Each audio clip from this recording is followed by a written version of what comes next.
Hello! Welcome to Parvati's happy kitchen. హ్యాపీగా ఉంటే హెల్తీగా ఉంటాం. హెల్తీగా ఉంటే హ్యాపీగా ఉంటాం. ఈరోజు మన హ్యాపీ కిచెన్‌లో పన్నీర్ దమ్ బిర్యానీ చేసేద్దామా? చలో మరి దీనికోసం ఒక హాఫ్ కేజీ బాస్మతి రైస్ నానబెట్టుకుందాం. తర్వాత 250 గ్రామ్స్ పన్నీర్ తీసుకొని ఇందులో హోల్ గరం మసాలా వేసుకుందాం. తర్వాత తగినంత ఉప్పు, పసుపు, కారం కూడా వేసుకొని ధనియా పొడి, జీరా పొడి అలాగే గరం మసాలా కూడా వేసుకోవాలి. తర్వాత 2 స్పూన్ల నెయ్యి, 1 స్పూన్ ఆయిల్ కూడా వేసుకుందాం. ఇప్పుడు ఒక నిమ్మ చెక్క పిండుకొని పుదీనా, కొత్తిమీర కూడా వేసుకోవాలి. తర్వాత ఫ్రైడ్ ఆనియన్స్ వేసుకొని 1 కప్ పెరుగు కూడా వేసుకొని బాగా కలిపి ఒక హాఫ్ అన్ అవర్ ఫ్రిడ్జ్లో మ్యారినేట్ చేసుకోవాలి. తర్వాత ఒక పాత్రలో ఎసరు కాగిన తర్వాత నానబెట్టిన బాస్మతి రైస్ వేసుకుందాం.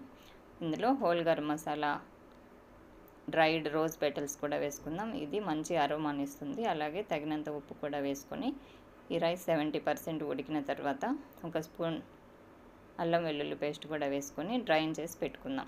ఒక పాత్రలో ఆనియన్, టమోటా వేగిన తర్వాత మ్యారినేట్ చేసుకున్న పన్నీర్ ఒక లేయర్ వేసుకొని తర్వాత రైస్ ఒక లేయర్, ఫ్రైడ్ ఆనియన్స్ ఒక లేయర్, అలాగే కొత్తిమీర, పుదీనా వేసుకొని ఇలా 3 లేయర్స్ వేసుకున్న తర్వాత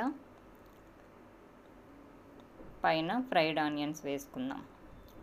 తర్వాత ఒక నిమ్మ చెక్క పిండుకొని 2 స్పూన్ల నెయ్యి కూడా వేసుకొని ఒక ప్యాన్ పైన పాత్రను పెట్టి మూత పెట్టుకుందాం. ఒక 15 మినిట్స్ దమ్ పెట్టుకోవాలి. ఇప్పుడు స్టవ్ ఆఫ్ చేసుకొని మరో 15 మినిట్స్ అయిన తర్వాత మూత తీసి జాగ్రత్తగా కలయపెట్టుకోవాలి. ఇప్పుడు మీ yummy delicious paneer dum biryani ready. Enjoy your plate. Thanks for watching.